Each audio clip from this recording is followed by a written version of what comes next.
So ఇప్పుడు ఏంటి upcoming projects కల్కి తర్వాత ఇంకేం చేయబోతున్నావు? ఇప్పుడు ఇది గౌతమ్ తిన్ననూరి గారి మ్యాజిక్లో I'm acting as one of the main leads అవును. And it's Anirudh musical actually. Okay.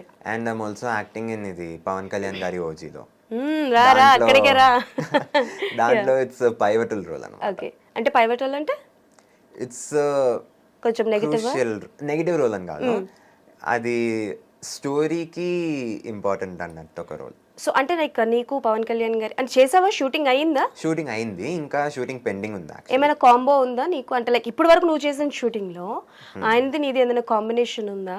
Pawan Kalyan గారితో ఇప్పుడు కాంబినేషన్ లేదు, కానీ ఫ్యూచర్లో ఉంటుంది. It's actually like Pawan Kalyan గారికి ఇంట్రొడక్షన్ అన్నట్టు ఒక మెయిన్ క్యారెక్టర్ ఉంటుంది అది. Okay okay okay. సో దాంట్లో ఉంటుంది అనమాట. ఓకే. అండ్ దాంట్లో యాక్చువల్లీ ప్రకాష్ రాజ్ గారితో కాంబినేషన్. ప్రకాష్ రాజ్ గారితో కాంబినేషన్. ఓకే. నువ్వు ఎవరైనా ఇమిటేట్ చేయగలవా? Can you? ఇమిటేషన్ అంటే ఇది కల్కిలో ఒక డైలాగ్ మీరు విని ఉంటారు, దాన్ని చెప్తాను. Okay come. ఎన్ని యుగాలైనా ఎన్ని అవకాశాలు ఇచ్చినా మనిషి అనేవాడు మారలేడు. భయపడకు, మరో ప్రపంచం వస్తుంది. ఓకే. ఇది యాక్చువల్లీ కమల్ హాసన్ గారి డైలాగ్స్. దాంట్లో సర్జ్ ఇది రిలీజ్ ట్రైలర్ లో చూపించారు కదా, ఆ డైలాగ్స్. నువ్వు మూవీస్ కి నీ వాయిస్ నువ్వే ఇస్తావా? అవును. నీ వాయిస్ చాలా బాగుంది. I mean it's very base voice. So dubbing చెప్తూ ఉంటావా? అవును, కానీ బేస్ వాయిస్ వల్లనే మళ్ళీ ప్రాబ్లమ్స్ వస్తుంటాయి డబ్బింగ్ లో. ఓకే. అంటే ఫేస్ కి మళ్ళీ వాయిస్ కి అంత డిఫరెన్స్ ఉంది కదా అని చెప్పి అప్పుడప్పుడు చెప్తుంటారు. నువ్వు నీకు కాకుండా వేరే చైల్డ్ ఆర్టిస్ట్ కానీ లేకపోతే ఏ హీరోకైనా సరే వాయిస్ ఇచ్చింది ఉందా? లేదు లేదు. నీది నీ వరకే, వేరే వాళ్ళకి ఎవరికి ఇవ్వాల? Okay done. అండ్ అంటే లైక్ నువ్వు ఇప్పటి వరకు చాలా మంది డైరెక్టర్స్తో వర్క్ చేసావు కాబట్టి నీకు బాగా ఫ్రెండ్లీగా ఉండే డైరెక్టర్ అంటే లైక్ నువ్వు నర్వస్ ఫీల్ అవుతున్నా సరే నో యూ కెన్ డూ, బాగా చెయ్యి, ఎంతమంది క్రౌడ్ ఉన్నా సరే అని సపోర్టివ్గా మాట్లాడే డైరెక్టర్ ఎవరు?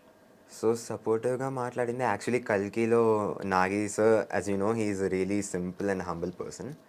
సో దాంట్లో when I was sitting idle, sir actually పక్కన ఉండే.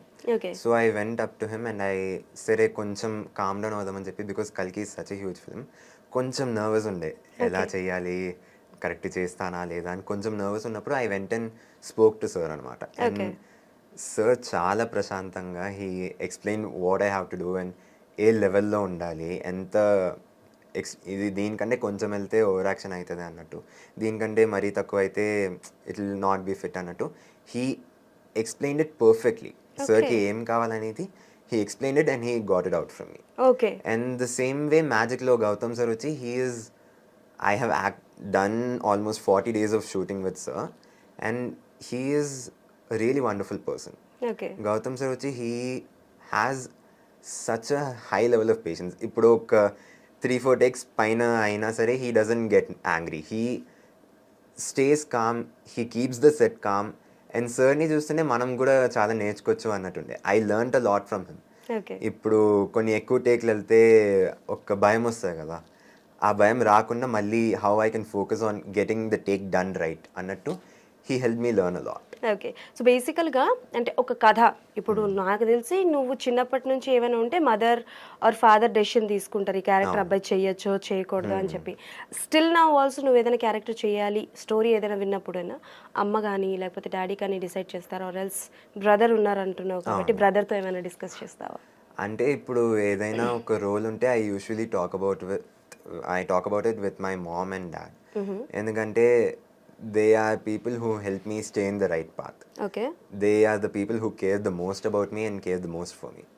సో వాళ్ళు ఏ డిసిషన్ తీసుకున్నా కరెక్టే ఉంటుందని తెలిసి ఏ డిసిషన్ అయినా సరే నేను వాళ్ళని అడుగుతా. వాళ్ళే. ఓకే. సో అంటే లైక్ నువ్వు మర్డర్ మిస్టరీ కూడా ఒకటి చేస్తున్నావు కదా. అవును. సో ఇప్పుడు నీకు అంటే కొంచెం భయం అనిపించలేదా? బేసికలీ అంటే సర్టెన్ కొంతమందికి భయం ఉంటుంది, చీకట్ అన్నా, కొంచెం థ్రిల్లర్ జోనర్ మూవీస్ అన్నా. అండ్ నాకు తెలిసి ఈ మర్డర్ మిస్టరీ అనేది కూడా కొంచెం థ్రిల్లర్ జోనరే కదా. అది it is actually a story about nerd అన్నట్టు, ఒక స్టూడియస్ కిడ్.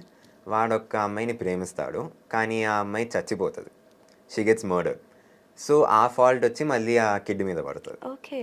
వాడు ఎట్లా ఆ మిస్టరీని సాల్వ్ చేసి వాడి పైన ఉన్న బ్లేమ్ని క్లియర్ చేసుకుంటారు అనేది ఆ series the actual story. Okay. And if I'm not wrong, Bhoothaddam Bhaskar నారాయణలో కూడా నువ్వు చేసావు కదా. అవును. అండ్ ద థింగ్ ఇస్ ఈ సిరీస్ కి షూట్ చేస్తున్నప్పుడే మళ్ళీ బీబీఎన్ కోసం కూడా పిలిచారు. ఓకే. సో ఒకే రోలో మల్టిపుల్ డిటెక్టివ్ టైప్ ఫిల్మ్స్ వచ్చాయి. అవును. And I think Bhoothaddam Bhaskar Narayana ఆ టైంలో ఆ జోనరా కంటిన్యూగా వస్తూనే ఉంది. బట్ దట్స్ చాలా బాగా ఉండేది, చాలా డిఫరెంట్గా ఉండేది అండ్ వెరీ పాజిటివ్ టాక్ వచ్చింది. ట్రూ. సో 2లో కూడా ఉన్నావా మరి భూతద్దం భాస్కర్ నారాయణ 2లో? అంటే భాస్కర్ హిస్టరీ ఆల్రెడీ ఫుల్గా చూపించేశారు. అది ఏ కేసు కోసం రిలేటెడ్ ఉంది అని ఆల్రెడీ ముందే చూపించారు. ఓకే. ఇంకా ఏదైనా ఉంటే పిలవచ్చు, పిలుస్తారు, మనకు తెలియదు.